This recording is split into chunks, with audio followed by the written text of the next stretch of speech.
Okay, we're going to continue with our tutorial on joins. This is part 3. Again, I am Bob Dust, instructor at Reynolds Community College. We left last time with this query here.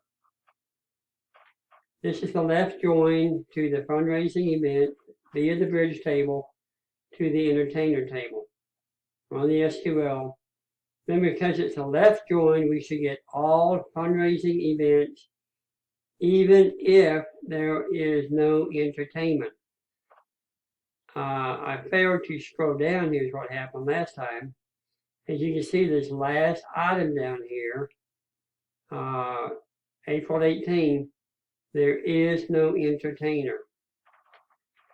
Okay, so we got the event, but because of left join, we got the event even though there's no entertainer. Without the left join, we would not get this last row. All right, so now let's change our, one more thing before we leave this. Let's say we wanted to see all of the entertainers and what events they are doing. And one way of doing that would be to change the order of the fundraising event and the entertainer, which can be done, but it can be a little overwhelming sometimes. Or instead of a left join, we could do a right join.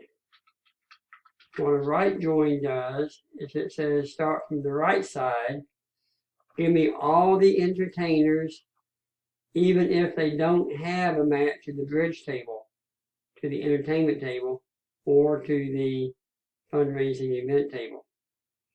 So this should give us the same type of results. We'll run this SQL. We see we have Maggie Walker, Bojangles, and Lake Anna, or Anna Lake. Down here, the last one, we have an entertainer, Skip With, who has no gigs, if you will. There's no event that this entertainer is associated with. So a left join starts from here and goes down or to the right.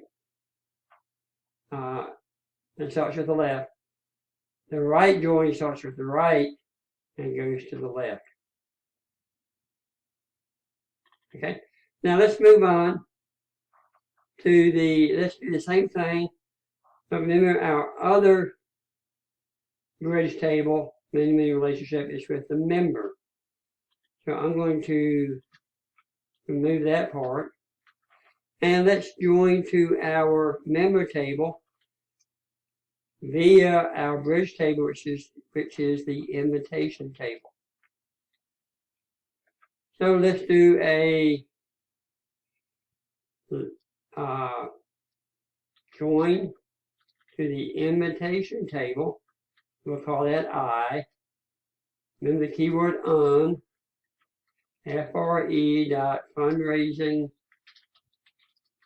event ID is equal to I dot, again, I is the alias for invitation, fundraising event ID. And we want to join that to our member table, which we would give the alias of M2. That would be I.member num is equal to M.member num. Let's run that. I think it's just name up here.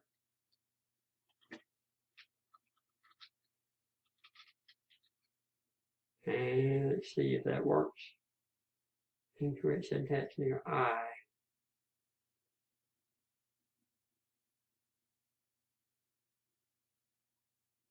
Oh, I forgot my on. I trusted my students for forgetting that, and I forgot it. Okay, so here we have all the events and everyone who was invited to each event. We have a lot of invitations out there. And these are only those events that have invitations. If we want to see which events, which include those events that don't have invitations, we put a left join in front of it. Run this again. And we see we have one event here that has no one invited, and another event down here is the same way. So that's the difference between a join and a left join. A left join takes everything before it, whether it matches this or not.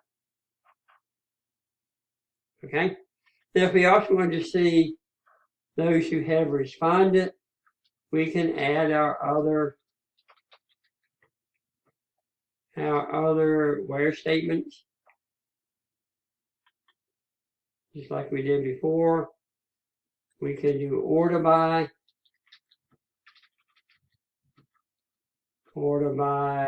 name. So everything we had learned before in Project 4A still applies. The difference is we have more data to choose from with the join. And notice the join is an extension of the from. So order still matters. Select from, where, if we had a group by, put group by, order by, and having. So again, the joins are just a continuation of the from statement.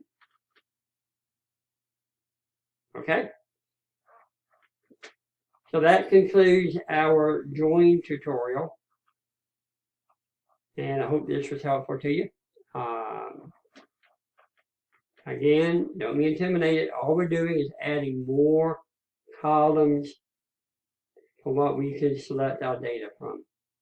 So these three come from the event table, and this one comes from the member table. All right, that concludes our tutorial on joins.